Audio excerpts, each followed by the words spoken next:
చేరి వచ్చిన మీ అందరికీ యేసు ప్రభు నామంలో వందనాలు తెలియజేస్తా ఉన్నాను. ఈరోజు మనము నోవహు భార్య గురించి కొంత డిస్కస్ చేసుకుందాము. యాక్చువల్గా ఉమెన్స్ డే రోజు ఇది కొంత అక్క వాళ్ళు అనమాట, బైబిల్ కాలేజ్ నడిపిస్తున్నటువంటి శాంతకుమారి అక్క కొంతమంది వాళ్ళు చెప్పిన థాట్స్ నేను కొంచెం ధ్యానం చేశాను. ఎక్కువ కూడా అక్క వాళ్ళు చెప్పిన దానిలో నుంచే నేను మీతోటి మనమందరం కూడా డిస్కస్ చేసుకుందాము. తన లైఫ్ చాలా రోల్ మోడల్గా తను జీవించింది కాబట్టి అలా ఆమె జీవితం ద్వారా దేవుడు ఏ విషయాలు మనకి నేర్పిస్తున్నాడో అవి నేర్చుకోవడానికి ట్రై చేద్దాం. అందరు కూడా మనమందరం కూడా ఓపెన్గా మాట్లాడుకుందాం. ఈరోజు అంటే నేను చెప్పబోయేది నోవహు భార్య గురించి.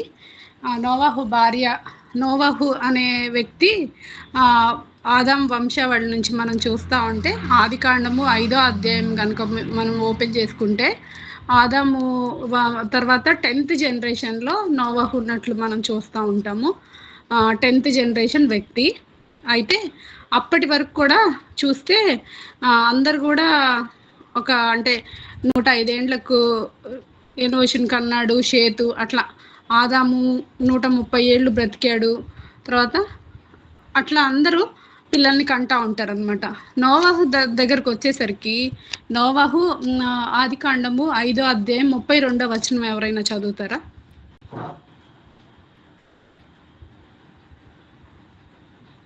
నోవాహు 500 ఏండ్లు గలవాడై షేమును, హామును, యాపేతును కనెను.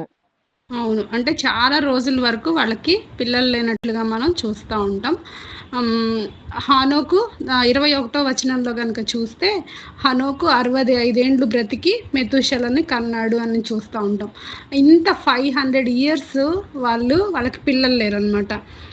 నోవహు పేరుకు అర్థం కూడా దేవుడు నాకు నెమ్మది కలుగజేస్తాడు, నా కష్టం మన చేతుల కష్టం విషయంలో, మన పని విషయంలో ఇతడు మనకి నెమ్మది కలుగజేస్తాడు అని నోవహు అని పెడతాడు అనమాట. నోవహు పేరు కూడా తన జీవితంలో దేవుని చేత దేవుని దృష్టి యందు కృప పొందిన వాడిగా చూస్తూ ఉంటాం. అలాంటి నోవహు జీవితంలో 500 సంవత్సరాల వరకు తనకి పిల్లలు లేరు కదా. పిల్లలు లేకపోతే తన వైఫ్ యొక్క మానసిక పరిస్థితిని ఆలోచిస్తూ ఉన్నప్పుడు అప్పటి వరకు అంత లాంగ్ గ్యాప్ ఎవరికి లేదు, కానీ వాళ్ళ జీవితంలో 500 years ఆమె గొడ్రాలుగానే ఉంది. అయినప్పటికీ తన విశ్వాస జీవితంలో మాత్రం చాలా తను దేవుని నమ్మినట్లు మనం చూస్తూ ఉంటాం. తర్వాత 500 సంవత్సరాల తర్వాత పిల్లలు పుడతారు. తర్వాత దేవుడు నోవహుకి ఓడను కట్టమని చెప్తాడు. ఓడను కట్టమన్నప్పుడు లేకపోతే నేను ఈ జనాన్ని నాశనం చేస్తాను, భూమి మీదకి నేను మీ 40 రాత్రి భూమి మీద వర్షం పడుతుంది, లేకపోతే ఇవన్నీ చెప్తా ఉన్నప్పుడు అసలు అప్పటి వరకు వాళ్ళు వర్షాన్ని చూడలేదన్నమాట. వర్షం అనేది వాళ్ళకి తెలియదు. నోవహు దేవుని మాటను నమ్మాడు.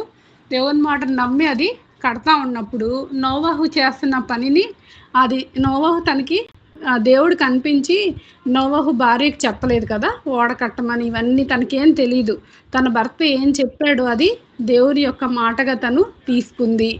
తర్వాత 500 సంవత్సరాలు తనకి పిల్లలు పుట్టకపోయినా దేవుని యందు తను విశ్వాసం ఉంచిన స్త్రీగా చూస్తూ ఉంటాం. అప్పటి వరకు తెలియని విషయాన్ని దేవుడు చెప్పినప్పుడు దేవుని ఫోర్కాస్ట్ని తను నమ్మిందనమాట. చాలాసార్లు ఇప్పుడు మనకి ఈ తుఫాన్ హెచ్చరికలు వస్తూ ఉంటాయి, పిడుగులు పడుతుంటాయి, ఇలాంటి చాలాసార్లు అసలు మనం నమ్మం కదా. అప్పటి వరకు వర్షం చూడనటువంటి పరిస్థితిలో కూడా ఆమె దేవుని యొక్క మాటని, లేకపోతే తన భర్త చెప్పినటువంటి మాటని దేవుని మాటగా తీసుకొని తను నమ్మిందనమాట. తన విశ్వాసం గురించి ఆలోచిస్తూ ఉన్నప్పుడు అస్సలు అంతకుముందు జరగని విషయాల గురించి మనం నమ్మం కదా, నమ్మము. చాలాసార్లు మన కళ్ళెదుట ఏం జరుగుతుందో అదే మనం చూస్తూ ఉంటాం. కానీ తన విశ్వాస జీవితంలో దేవుడు చెప్పాడు, నేను నిన్ను రక్షిస్తాను నోవహు, నువ్వు ఓడను కట్టు, నీ భార్య నీ పిల్లలు దాంట్లోకి ప్రవేశించండి అని దేవుడు చెప్తాడనమాట. దేవుడు తనకి పిల్లల్ని ఇస్తాడు అని తను విశ్వాసం ఉంచింది. అంతేకాకుండా దేవుడు వర్షం పంపిస్తాడు, దేవుడు తుఫాన్ పంపిస్తాడు అన్నప్పుడు ఖచ్చితంగా అది జరుగుతుంది అని తను నమ్మింది కాబట్టి తన భర్త ఆ ఓడ కడతా ఉంటే తను సపోర్ట్ చేసినట్టు మనం చూస్తూ ఉంటాం. అంటే ఎంత పెద్ద ఓడ అంటే ఆల్మోస్ట్ అలా అక్క వాళ్ళు చెప్పినటువంటి ఏం చెప్పారంటే 500 రకాలైనటువంటి జంతువులు ఆ ఓడలో ప్రవేశించినాయంట. అది కట్టడానికి కూడా ముందు 120 సంవత్సరాలు నోవహు దేవుని యొక్క నీతిని ప్రకటించినట్టు చూస్తూ ఉంటాం. ఆ తరమంతా కూడా నోవహుని చూసి లేకపోతే నోవహు భార్యను చూసి వాళ్ళని చూసి ఎంతో నవ్వుకొని ఉండొచ్చు కదా.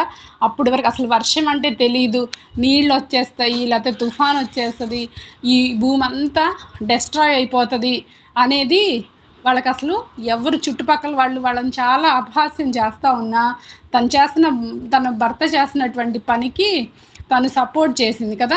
యోబు భార్య అయితే తన భర్తని డిస్కరేజ్ చేసినట్టు లేకపోతే నువ్వు చచ్చిపో నీకెందుకు దేవుణ్ణి దూషించి అని తనకి సలహా ఇచ్చింది కదా. కానీ ఇక్కడ నోవహు యొక్క వైఫ్ మాత్రం తను ఓడను కడతా ఉన్నప్పుడు ఆల్మోస్ట్ అది తను 120 సంవత్సరాలు అట్లా ప్రకటన చేశాడు కదా. పిల్లలు పుట్టక ముందే తను ఓడను స్టార్ట్ చేశాడు అని అక్క వాళ్ళు చెప్పారనమాట. అంటే 100 years ఎబో వాళ్ళు ఓడని కట్టారనమాట. అంటే అసలు వాళ్ళ లైఫ్ మొత్తం కూడా చాలా వరకు వాళ్ళు దాని మీద తనకి దేవుడు చెప్పిన పని మీదే వాళ్ళ జీవితాన్ని వాళ్ళు కట్టుకున్నారు. ఆ ఓడని కట్టే విషయంలో అంత పెద్ద ఓడని ఒక 3 floors ఉంటుంది అనమాట. 3 అంతస్తులుగా కట్టమన్నాడు దేవుడు. అలాంటి 3 floors ఉన్నటువంటి ఓడను కట్టడానికి అదేమన్నా సామాన్యమైన విషయం కాదు కదా. చాలా మనీతోటి చాలా ఫైనాన్సెస్ తోటి కూడుకుంది. అప్పుడు తనంట చాలా ఆస్తి ఉండేదంట. ఆస్తి కూడా అంతా అమ్మేసేసి ఆ ఓడను కట్టడానికి తను యూజ్ చేశాడు అని అక్క వాళ్ళు చెప్పారనమాట. అసలు అది ఆలోచిస్తూ ఉన్నప్పుడు తను ఎంతో సర్దుకున్నట్టు మనం చూస్తూ ఉంటాం. దేవుడు ఇచ్చినటువంటి పని లేకపోతే దేవుడు చెప్పినటువంటి ఆ ఓడని కట్టాలి అనే విషయాన్ని వాళ్ళు ఎంత జాగ్రత్తగా వాళ్ళు చేశారంటే తను అన్నీ సర్దుకుందనమాట. తను ప్రతి పైసా కూడా తను వాళ్ళ భర్త దాచిపెడతా ఉన్నప్పుడు కొన్ని చాలా సాక్రిఫైస్లు చేసి ఉంటారు కదా. అంత పెద్దది కట్టడానికి వాళ్ళు సర్దుకుంది. ఫినాన్సెస్ విషయంలో ఒక ఉమెన్ కనుక తన ఇంటిని లేకపోతే డబ్బు విషయంలో జాగ్రత్త లేకపోతే ఆ ఇల్లు ఎప్పుడు కూడా ఎదగలేదన్నమాట. లేకపోతే ఫైనాన్స్ విషయంలో డిసిప్లైన్ చేయగలిగేది ఒక ఉమెనే. కాబట్టి తన ఫ్యామిలీని తను ఆ విషయంలో చాలా జాగ్రత్త తీసుకుంది అనేది మనం చూస్తూ ఉంటాం. చాలా ఒబీడియంట్గా తన హస్బెండ్కి తను ఉందన్నమాట. తన సపోర్ట్ లేకుండా నోవహ్ అయితే కట్టలేకపోయి ఉండేవాడు. ఆ తర్వాత అవ్వ ఎలా తల్లయిందో తర్వాత ఈమె కూడా జలప్రళయం తర్వాత మొత్తం సృష్టి అంతా నాశనం అయిపోయినప్పుడు మళ్ళీ ఆమె కూడా ఒక తల్లి అయిపోయింది అనమాట. మనం చూసినప్పుడు దీనిలో చూస్తే అవ్వ జీవం గల ప్రతి వానికి తల్లి అని చూస్తూ ఉంటాం. దేవుడు డెస్ట్రాయ్ చేసినాక జలప్రళయం తర్వాత మళ్ళీ నోవహ్ కుటుంబాన్ని నుంచే టోటల్గా పాపులేషన్ అంతా వచ్చింది అనమాట. ఆ తర్వాత విశ్వాసులకు అబ్రహాం తండ్రి అయ్యాడు కాబట్టి ఈ ముగ్గురు స్త్రీలు చాలా మనం నేర్చుకునే పాఠాలు వాళ్ళ లైఫ్లో చాలా మనకు కనిపిస్తూ ఉంటాయి. తన జనరేషన్లో అప్పటి వరకు తనకి ఎవరు లేరు కదా, వాక్యం లేదు, ఒక రోల్ మోడల్స్ లేరు, లేకపోతే మనకి బైబిల్ ఉంది. ఈరోజు దేవుని నమ్మడానికి లేకపోతే దేవుని మీద విశ్వాసం ఉంచడానికి మనకి బైబిల్ ఉంది. ఎంతోమంది దేవుని యొక్క భక్తుల జీవితాలు మన ముందు ఉన్నాయి కదా. మన బైబిల్లో చూస్తే పాత నిబంధన గ్రంథంలో కానీ లేకపోతే యేసు ప్రభు ఉన్నప్పుడు కానీ తర్వాత ఇప్పుడు మన సంఘంలో కానీ ఎంతోమంది మనకి రోల్ మోడల్స్ ఉన్నారు, మనకి మెంటార్స్ ఉంటారు కదా. కానీ ఆ జనరేషన్లో తనే ఒక రోల్ మోడల్ అయిందనమాట. అందరు తనని చూసి నవ్వుకుంటున్నా దేవుడు ఇచ్చిన పని విషయంలో తన భర్తతో కలిసి టీమ్గా తను వర్క్ చేసింది.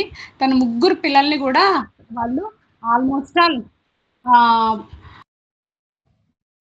పిల్లలు పుట్టక ముందు నుంచే కూడా ఓడని వాళ్ళు కడుతున్నారు అనే విషయాన్ని చాలా క్లియర్గా వాళ్ళు చెప్పారనమాట అక్క వాళ్ళు. కాబట్టి వాళ్ళ ముచ్చట్లు కానీ చిన్నప్పటి నుంచి వాళ్ళ ఫాదరు ఆ ఓడ కడుతుండటం అది స్టార్ట్ చేసినప్పుడే వాళ్ళకి ఊహ వచ్చిన దగ్గర నుంచి కూడా వాళ్ళ ఇంట్లో ప్రతి కాన్వర్జేషన్ కూడా అన్ని ఓడ గురించే అన్నమాట. అలా వాళ్ళ పిల్లల్ని దేవుడు ఎంత కథలుగా తన పిల్లలకి చెప్పుకుందో, దేవుడు ఇట్లా మీ ఫాదర్కి లేకపోతే మీ డాడీకి కనిపించి దేవుడు ఇలా చేయమన్నాడు, దేవుడు ఇలా వర్షాన్ని పంపిస్తాడు, దేవుడు ఒక జలప్రళయాన్ని పంపిస్తాడు, దేవుడు ఎంత కృప కలిగిన వాడంటే దేవుడు మన ఫ్యామిలీని రక్షిస్తాడు, ఇవన్నీ తను వాళ్ళ పిల్లలకి చెప్పుంటది. అంతేకాకుండా నోవాహు 2 పేతురు 5వ అధ్యాయం 7వ వచనంలో కనుక 2 పేతురు 2వ అధ్యాయం 5వ వచనంలో చూస్తే, నీతిని ప్రకటించిన నోవాహును మరి 7గురిని కూడా దేవుడు ఆ జలప్రళయంలో రక్షించాడని చూస్తూ ఉంటాం. అంటే తన పిల్లల్ని కూడా దైవికమైనటువంటి భక్తిలో తను పెంచుకుంది, తను కూడా నీతిని ప్రకటించిందంట. నోవాహు ప్రకటించినట్టే తను కూడా వాళ్ళ పిల్లలు కూడా ప్రకటించిన. ఇంతగా తను అసలు అంత దేవుణ్ణి నమ్మడానికి తనకి ఎంత అంటే అప్పటి వరకు కరెక్ట్గా సరిగ్గా తెలియదు. వాళ్ళ 4 ఫాదర్స్ హానోకు వీళ్ళందరినీ చూస్తూ ఉన్నప్పుడు హానోకు దేవునితో నడిచాడు, దేవుడు తీసుకెళ్ళాడు కదా. ఇవన్నీ తను చూసినప్పుడు దేవుని మీద తనకి ఉన్నటువంటి విశ్వాసాన్ని తను ఎక్సర్సైజ్ చేసినట్లు మనం చూస్తూ ఉంటాం. ఒక ట్రిప్కి వెళ్ళడానికో లేకపోతే కొన్ని రోజులు మనం ఒక ఊరికి వెళ్ళడానికి ఎంతో ప్లాన్ చేసుకుంటాం, ఎంతో చేసుకుంటాం కదా. లేకపోతే మన ఇంటికి ఒక రోజు ఒక గెస్ట్ని ఎంగేజ్ చేయాలంటే మనకి చాలా ప్రిపరేషన్ ఉంటుంది, ముందు ఉంటుంది, తర్వాత చాలా పనులు ఉంటాయి కదా. అలాంటిది ఒక 500 పైగా యానిమల్స్కి తను ఫీడింగ్ ప్రిపేర్ చేసింది.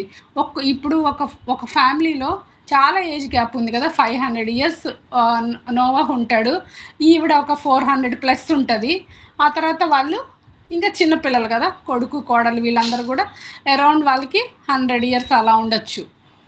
ఎందుకంటే తను నోవాహుకి పిల్లలు పుట్టినప్పుడు 500 సంవత్సరాలు, జలప్రళయం వచ్చినప్పుడు నోవాహుకి 600 సంవత్సరాలు అని ఉంటుంది అనమాట. అంటే ఫస్ట్ బేబీకి 100 years ఉంటాయి కదా. వాళ్ళు తినే ఫుడ్లో కూడా చాలా వేరియేషన్స్ ఉంటాయి. పెద్దవాళ్ళకి ఒక రకం ఉంటుంది, పిల్లలు ఒక రకంగా తింటూ ఉంటారు.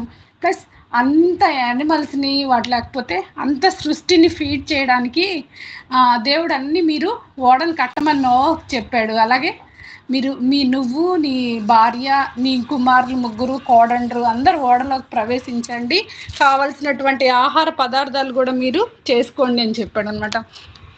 అవన్నీ రెడీ చేసుకోవడం, అవన్నీ ప్యాక్ చేసుకోవడం, అవన్నీ ఆలోచిస్తూ ఉన్నప్పుడు చాలా కష్టపడతాను పనిచేసినటువంటి వ్యక్తిగా కూడా మనం చూస్తూ ఉంటాం. అసలు అంటే ఒక్కొక్క యానిమల్స్ కానీ బర్డ్స్ కానీ రకరకాల ఫుడ్ అవి తింటూ ఉంటాయి కదా. అలాంటప్పుడు తను అసలు ఎంత అబ్జర్వేషనో కదా, వాటన్నిటి గురించి తెలుసుకొని ఉంటుంది. ఈ నోవాహు ఓడ కడతా ఉంటే నోవాహు ఓడ కట్టే పనిలో నోవాహు ఉంటే తన కుమారులు ఒకవేళ తనకి హెల్ప్ చేస్తూ ఉంటే ఈవిడ అవన్నిటిని చూడటం, ఆ క్రియేషన్ని చూడటము, ఆ క్రియేషన్లో ఉన్న బర్డ్స్ ఏం తింటాయి లేకపోతే యానిమల్స్ ఏం తింటాయి, వాటికి ఎలా ఉండాలి, వాటిని ఎలా సేఫ్గా మనం చూసుకోవాలి, ఇవన్నిట్లో కూడా తను అబ్జర్వ్ చేసి వాటి కోసం ఫుడ్ని ప్రిపేర్ చేసినట్టు చూస్తూ ఉంటాం. తను కోడలను సెలెక్ట్ చేసుకునే విషయంలో కూడా తను చేస్తుండొచ్చు. ఏంటంటే మాకైతే ఒకటి ఉంది, ఇలా జలప్రళయం వస్తూ ఉంది, మేము ఇట్లా ఓడను కడతా ఉన్నాము అన్నీ కూడా తను అలాంటి ఎవరైతే అదంతా కూడా వాళ్ళకి సహకరించేటటువంటి కోడలనే తను చేసుకున్నట్లు చూస్తూ ఉంటాం. ఇవంతా చేయడం చాలా ఈజీ అయితే కాదనమాట. ఎందుకంటే పిల్లల్ని మనం చూస్తూ ఉన్నప్పుడు మనం చెప్పినటువంటి మాటలు వినే పరిస్థితిలో ఇప్పుడు జనరేషన్ లేదు. అప్పుడు కూడా ఆ జనరేషన్ని కూడా చూస్తే వాళ్ళు ఊహలు చెడిపోయినాయంట. దేవునికి భయంకరంగా వాళ్ళు కోపం పుట్టించినటువంటి పరిస్థితులు మనం చూస్తూ ఉంటాం. దేవుడు సంతాపం నొందాడంట. తన హృదయంలో నొచ్చుకున్నటువంటి జనరేషన్లో తను ఒక బిడ్డల్ని తను దేవుని కోసం పెంచడం అనే విషయంలో తను సక్సెస్ అయ్యిందనమాట. అలా సక్సీడ్ అయ్యింది. ఆ పెంచడానికి కూడా ఎంతో కేర్ తీసుకుంటూ ఉంటుంది. ఒక పక్క మేనేజ్ చేసుకుంటూ ఫ్యామిలీ విషయాలు, ఆర్థికమైన విషయాలు మేనేజ్ చేసుకుంటూ తన భర్త ఇంకా ఆల్మోస్ట్ ఆల్ ఆ ఓడ కట్టినన్ని దినాలు కూడా తను ఏం పని చేయలేకపోయి ఉండొచ్చు. దాని మీద తన ఫోకస్ ఉంటది కదా! తన కుటుంబానికి కావాల్సినవి సమకూర్చుకోవడం, తన భర్తకి హెల్ప్ చేయడం, ఎట్ ద సేమ్ టైమ్ ఆళ్ళ పిల్లల్ని దేవునిలో పెంచడం. అంత తిరుగుబాటు చేస్తున్నటువంటి ఆ జనరేషన్‌లో గూడా ఆళ్ళు ముగ్గురు పిల్లలు దేవుడు నోవహుకు చెప్పినటువంటి మాటను వాళ్ళు కూడా నమ్మడానికి ఆ తల్లిగా తను చాలా ప్రయత్నం చేసి ఉండొచ్చు అనేది మనం అర్థం చేసుకుంటాం. అదేవిధంగా కోడళ్ళ విషయంలో కూడా తన జీవితం ఒకవేళ మోడల్‌గా లేకపోతే వాళ్ళ కోడళ్ళు కూడా తను వచ్చేవాళ్ళు కాదనమాట. కాబట్టి తను వాళ్ళ కోడళ్ళకి కానీ, లేకపోతే వాళ్ళ కొడుకులకి కానీ ఏదైతే తను ప్రకటిస్తా ఉందో, ఏదైతే తను చెప్తా ఉందో, దేవుడు ఆయన గొప్ప దేవుడు, లేకపోతే ఆయనే సృష్టికర్త, ఆయన మాట ఇచ్చాడంటే ఖచ్చితంగా జరుగుతది. వర్షం అనేది కూడా మాకు తెలీదు కానీ దేవుడిలా కట్టమంటా ఉన్నాడు. ఇవన్నీ చెప్తా ఉన్నప్పుడు నోటి మాటలు చెప్తే ఆ జనరేషన్ గానీ, పిల్లలు గానీ, మన పిల్లలు గానీ నమ్మరు.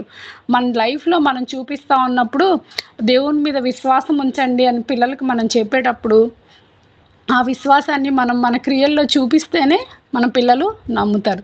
అట్లా తన పిల్లల్ని పెంచడం విషయంలో తన కోడళ్ళని కూడా ఆ ఓడలోకి రప్పించే విషయంలో తను చాలా ప్రయత్నం చేసుంటది. తను చాలా ప్రార్థన కూడా చేసుంటది అని నేను అనుకుంటా ఉన్నాననమాట. అంతేకాకుండా ఏది లేదు తనకి. అప్పటి వరకు చెప్పేటోళ్ళు ఎవ్వరు లేరు గానీ తను ఓన్లీ దేవుని మాటని అంత బాగా తీసుకుంది. దేవుని మాట అంటే మనకి చాలా చీప్‌గా మనం తీసుకుంటాం. మనకి దేవుడి మాట అంటే ఏంటి? దేవుడు మనకి వాక్యాన్ని ఇచ్చాడు కదా! వాక్యమే దేవుడు కదా! ఆయన మాటగా మనం తీసుకుంటున్నాం అసల. ఒక్క మాట దేవుడు చెప్పాడు. మీరు ఓడను చెయ్యండి. నేను భూమి మీదకి జలప్రళయం వచ్చి అంతా నేను నాశనం చేస్తానన్నప్పుడు తను చాలా నమ్మిందనమాట. తను 1 ఇయర్ 600 సంవత్సరాల్లో నోవహుకు 600 సంవత్సరం 2వ నెలలో భూమి మీద వర్షం స్టార్ట్ అయిందనమాట. స్టార్ట్ అయినప్పుడు అన్నిటిని దేవుడు చెప్పినట్టు ప్రతి జాతిలో నుంచి తీసుకెళ్తారు. వాళ్ళ ముగ్గురు మొత్తము ఈ 8 మంది ఆ ఓడలోకి ఎక్కేస్తారు. ఎక్కిన తర్వాత 40 డేస్ వర్షం కంటిన్యూస్‌గా పడతా ఉంది. మళ్ళీ వాళ్ళు ఎప్పుడు బయటకొస్తారంటే ఆదికాండం 8వ అధ్యాయం 14వ వచనంలో చూస్తే 2వ నెల మరియు 601వ సంవత్సరము మొదటి నెల తొలి దినమున నీళ్లు భూమి మీద నుండి ఇంకిపోయెను. నోవహు ఓడ కప్పు తీసి చూచినప్పుడు నేల ఆరి ఉండెను. 2వ నెల 27వ దినమున భూమి ఎండి ఉండెను. అప్పుడు వాళ్ళు బయటకు వస్తారు. ఆల్మోస్ట్ ఆల్ 1 ఇయర్ అనమాట. 1 ఇయర్ వాళ్ళు అసలు అంటే అప్పుడు దాకున్నటువంటిది అంతా మార్చేసి ఒక ఓడలో అంటే ఐసోలేట్ అయిపోయి ఆ రూమ్‌లో అలా ఉండడానికి తను ఎంత ప్రిపరేషన్ తను చేసిందో అనేది చూసినప్పుడు ఒక హార్డ్ వర్కింగ్ ఉమెన్‌గా కూడా మనం చూస్తూ ఉంటాం. తర్వాత ఓడ నుంచి బయటకు వచ్చినప్పుడు కూడా వాళ్ళు దేవునికి బలి అర్పించినట్లు చూస్తూ ఉంటాం. ఆ ఓడలో వాళ్ళు కూర్చొని చూస్తూ ఉన్నప్పుడు దేవుడు చెప్పిన మాట నమ్మింది కాబట్టి భయం లేదు. అన్నీ మునిగిపోతూ ఉన్నాయి. పర్వతాలు మునిగిపోతూ ఉన్నాయి. సృష్టి అంతా చచ్చిపోయింది. ఎవ్వరు లేరు ఆ ఓడలో ఉన్న వీళ్ళు మాత్రమే ఉన్నారు. కానీ ఎక్కడ కూడా తను సందేహపడినట్టు లేకపోతే భయపడినట్టు మనం చూడమన్నమాట. ఆ ఓడలో తను అంటే దేవుని మాటని తను నమ్మింది. తిరిగి మళ్ళీ బయటకు వచ్చినప్పుడు ఒక మన ఇల్లు కొన్ని చిన్న చిన్న పల్లెల్లో మనం చూస్తూ ఉన్నప్పుడు ఇల్లు కాలిపోయినోళ్ళు ఇలాంటి వాళ్ళని చూస్తూ ఉన్నప్పుడు మళ్ళీ తిరిగి అది రెస్టోర్ చేసుకోవడానికి చాలా టైం పట్టిద్దనమాట కదా! అన్ని సమస్తం పోయినాయి. వీళ్ళకి ఆ ఓడలో ఉన్నంత వరకు ఆ ఫుడ్ ఉంది తప్పితే ఇంక మిగిలింది ఏమీ లేదు. బయటకు వచ్చినాక కూడా తను చాలా హార్డ్ వర్క్ చేసినట్లు మనం చూస్తూ ఉంటాం. తర్వాత వాళ్ళ పిల్లలు బయటకు వచ్చిన తర్వాత వాళ్ళ పిల్లలకి, వాళ్ళ మనవళ్ళకి, వాళ్ళ మనవరాళ్ళకి వాళ్ళందరికి కూడా దేవుని యొక్క విషయాలను తను నేర్పించినట్లు కూడా మనం నేర్పించుంటది అనేది కూడా మనం ఆలోచించవచ్చు అనమాట. అలాంటి ఆ రోజుల్లోనే అంటే అంతగా దేవుని వాక్యం ఏంటో తెలీదు, దేవుని ధర్మశాస్త్రం అంటే తెలీదు, యేసయ్యకి అసలు ఏది ఇష్టమో తెలీదు కదా. ధర్మశాస్త్రం తర్వాత మోషే రాసినప్పుడు అన్నీ రాపిస్తాడు దేవుడు. అపవిత్రమైన జంతువులేవో తెలీదు, అపవిత్రం కాని జంతువులేవో తెలియదు, కానీ వాళ్ళు మాత్రం నోవహు కానీ నోవహు వైఫ్ కానీ కేవలం దేవుని యొక్క మాట మీద విశ్వాసం ఉంచడం ద్వారానే వాళ్ళు అలా జీవించగలిగారు అనమాట. వాళ్ళ ముందున్నటువంటి తరంలో ఉన్నటువంటి దేవుణ్ణి అనుసరించినటువంటి జీవితాలే వాళ్ళకి ఎగ్జాంపుల్గా చూస్తూ ఉంటాం. తర్వాత సృష్టి మొత్తం మళ్ళీ రీపాపులేట్ చేసినప్పుడు తనే తల్లి అయినట్టుగా కూడా మనం చూస్తూ ఉంటాం. అలాంటి మంచి లక్షణాలు ఉన్నటువంటి నోవహు భార్యని ఆలోచిస్తూ ఉన్నప్పుడు మనకి ఎంత కదా దేవుని వాక్యం ఉంది, మనకి సంఘం ఉంది, తర్వాత మనకి గైడ్ చేసేటటువంటి దేవుని యొక్క బిడ్డలు పెద్దలు ఉంటారు, మనకి మన ప్రాబ్లం వస్తే చెప్పుకునేటటువంటి మనుషులు ఉంటారు. ఇలాంటి పరిస్థితుల్లో కూడా అంత విశ్వాసాన్ని మనం దేవుని మీద ఉంచుతున్నామా అనే విషయాన్ని ఆలోచిస్తున్నప్పుడు తను విశ్వసించిన దాంట్లో మనం చాలా తక్కువ కదా. మన విశ్వాస జీవితాన్ని ఆమె విశ్వాసాన్ని స్కేల్గా తీసుకుంటే మనం ఎక్కడో అడుగున స్థానంలో ఉంటాం అన్నమాట. అంతేకాకుండా అసలు అంతగా తన ఫ్యామిలీని ఇన్ఫ్లుయెన్స్ చేసింది, తన ఫ్యామిలీతో కలిసి పనిచేసింది, అన్ని విషయాల్లో టీం వర్క్గా తను చేసింది. తర్వాత ఆల్మోస్ట్ 1 year తను ఫీడ్ చేసినటువంటి ఆలోచిస్తూ ఉన్నప్పుడు ఎంతగా తను ఎన్ని సంవత్సరాలు తన ఫోకస్ అంతా ఇంకా ఏ విషయాల మీద లేదు, తను ఎంజాయ్ చెయ్యాలి, తను మంచిగా ఉండాలి, పిల్లల్ని మంచిగా వృద్ధిలోకి తీసుకొచ్చుకోవాలి, ఆస్తి సంపాదించుకోవాలి, ఇలాంటి ఆలోచనలు ఏమీ లేవు. తనకున్నటువంటి ఫోకస్ అంతా ఒకటే, దేవుడు తన భర్తకి ఏం చెప్పాడో అది ఫుల్ఫిల్ చేయడానికి నా వంతుగా నేను హెల్ప్ చేయాలి, నా వంతుగా నేను ఒబీడియంట్గా ఉండాలి నా హస్బెండ్కి, లేకపోతే నా హస్బెండ్కి చెప్పింది సృష్టికర్త అయినటువంటి దేవుడు తప్పకుండా ఆయన చేస్తాడు అనే విశ్వాసాన్ని తను ఉన్నట్లు చూస్తూ ఉంటాం. ఆ విశ్వాసాన్ని మన జీవితాల్లో కూడా ఒక ఉమెన్గా సామెతలు 31వ అధ్యాయంలో చూస్తే గుణవతి అయినటువంటి స్త్రీ ఎలా ఉంటుందో అలా ఈమెలో అవన్నీ మనం చూస్తూ ఉంటాం. కష్టపడి తను పని చేస్తుంది, దూరం నుంచి ఆహారం తీసుకొస్తుంది, తన భర్తకి చాలా గౌరవాన్ని తీసుకొస్తుంది అనే విషయాలు మనం ఆలోచిస్తూ ఉన్నప్పుడు నోవహు యొక్క భార్య కూడా అలాంటిదే అని మనకు అనిపిస్తుంది కదా. నోవహు భార్య పేరు కూడా దేవుడు రాపించలేదు, కానీ తన జీవితం మాత్రం ఈ రోజున మనందరికి కూడా ఒక రోల్ మోడల్గా తన జీవితాన్ని అలా జీవించింది. సొంత కుటుంబంలోనే మన బిడ్డల్ని లేకపోతే మన భర్తని కనీసం మనం దేవుని కోసం సంపాదించుకోలేనటువంటి పరిస్థితులు మనం చూస్తూ ఉన్నప్పుడు అంత పాడైపోయిన జనరేషన్లో తన ఫ్యామిలీలో తను ఏదైతే చెప్తా ఉందో అదే చేస్తూ ఉంది, తను ఏదైతే చేస్తూ ఉందో అదే తను చెప్తా ఉంది. కాబట్టే వాళ్ళందరినీ తను పిల్లల్ని కోడళ్ళని కూడా సంపాదించుకుంది. ఒకవేళ పిల్లలంటే ఆమె జీన్స్ వచ్చి ఉంటాయి, వాళ్ళలాగా చిన్నప్పటి నుంచి దేవుని యొక్క భయంలో పెరుగుంటారు.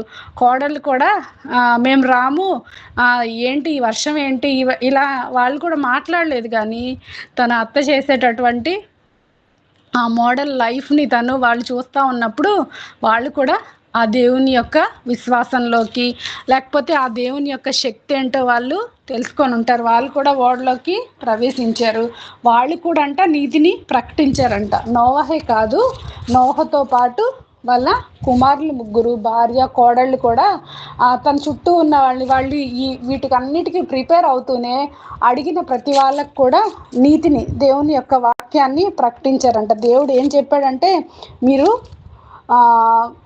ఇట్లా ఉన్నారు, దేవుడు నశింపజేస్తాడు, మీ బ్రతుకులు మార్చుకోండి అనేది కూడా వాళ్ళు ప్రకటించినట్లుగా చూస్తూ ఉంటాం.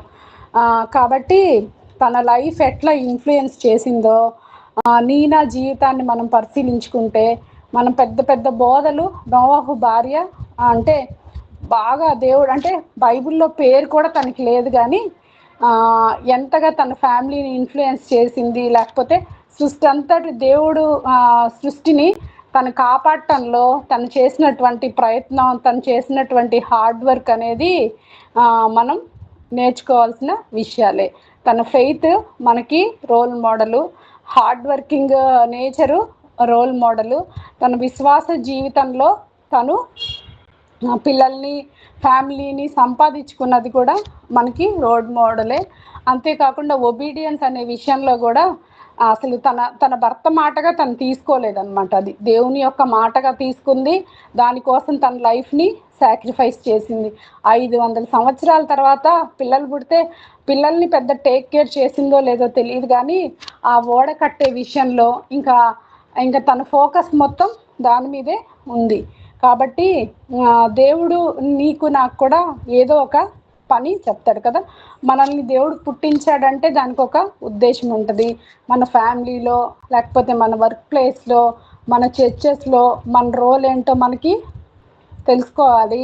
ఆ రోల్ని మనం సరిగా ప్లే చేయాలంటే ఈ నోవహు భార్యకు ఉన్నటువంటి అలాంటి ఫెయిత్, అలాంటి ఒబీడియంట్ నేచరు, అలా హార్డ్ వర్కింగ్ నేచర్ అనేది మనం డెవలప్ చేసుకోవాలి. చాలా కంఫర్ట్స్ దేవుడు మనకి ఇచ్చాడు. చాలా చాలా దేవుడు మనకి ఎన్నో బ్లెస్సింగ్స్ మనకి ఇస్తూ ఉన్నాడు కదా. అయినప్పటికీ చాలాసార్లు దేవుడు మనకు చెప్తా ఉంటాడు, నేను నిన్ను బ్లెస్ చేస్తాను, లేకపోతే నేను నీకు అది ఇస్తాను అని. అవి మనకు కనిపించని పరిస్థితులు చాలాసార్లు మనకి దేవుడు చెప్పే మాటకి మన కళ్ళ ఎదుట కనిపించే పరిస్థితులు ఎప్పుడు కూడా అంటే అట్లా ఉండవన్నమాట. దేవుడు నిజంగా చేస్తాడు అనే డౌట్ మనకి వస్తూ ఉంటుంది, కానీ పరిస్థితుల వైపు అసలు చూడలేదు. పిల్లలు లేరు, తను ఎంత అవమానాలు పొందిందో. అయినప్పటికీ దేవుని మీద ఉన్నటువంటి తన విశ్వాసం మాత్రం ఏ పరిస్థితులు వచ్చినా చెక్కు చెదరని తన విశ్వాస జీవితం తనని కాపాడింది. మళ్ళీ సృష్టి అంతటిని రీపాపులేట్ చేసే ఒక తల్లిగా తను నిలబడిపోయింది. అలాంటి జీవితాలని దేవుడు, ఒక ఉమెన్గా దేవుడు అంత స్ట్రాంగ్గా దేవుని కోసం తను జీవించిందంటే ఈ కాలంలో మనం కూడా జీవించవచ్చు అనేది తను డెమాన్స్ట్రేట్ చేసింది తన లైఫ్ నుంచి. కాబట్టి మనందరం కూడా దేవుని అంగీకరించినటువంటి ఉమెనే కదా. దేవుడి చేత జగత్తుకి పునాదులు లేనప్పుడే దేవుడు మన అందరినీ ఏర్పాటు చేసుకున్నాడు కదా. అలాంటి దేవుని ఏర్పాటులో ఉన్నటువంటి మనం దేవుని కోసం, లేకపోతే ఒక దేవుని బిడ్డగా దేవుడు మనకి ఇచ్చినటువంటి రోల్స్ని, ఒక వైఫ్గా, ఒక మదర్గా, ఒక అత్తగారిగా, తను ఒక క్రియేషన్ మొత్తానికి తల్లిగా తను చేసినటువంటి ఆ రోల్ ప్లే అనేది మనకు కూడా అనుసరించదగినటువంటి ఆ లక్షణాలే. అలా మనం కూడా దేవుడు మన జీవితాల నుంచి ఏం కోరుకుంటున్నాడో అది మనం గుర్తించి దాని ప్రకారం నడుచుకోవడానికి ఇలాంటి క్రైస్తవ లక్షణాలని మనం అనుదినం అలవర్చుకుంటూ దేవునికి మహిమకరంగా జీవించాలని ఆశిస్తూ ముగిస్తా ఉన్నాను. Thank you so much. మంచి వాక్యం అందించారు. జ్యోతి సిస్టర్ ఉన్నారా? అక్క ఉన్నా అక్క. అక్క క్లోజింగ్ ప్రేయర్ చేయరా? ఓకే అక్క.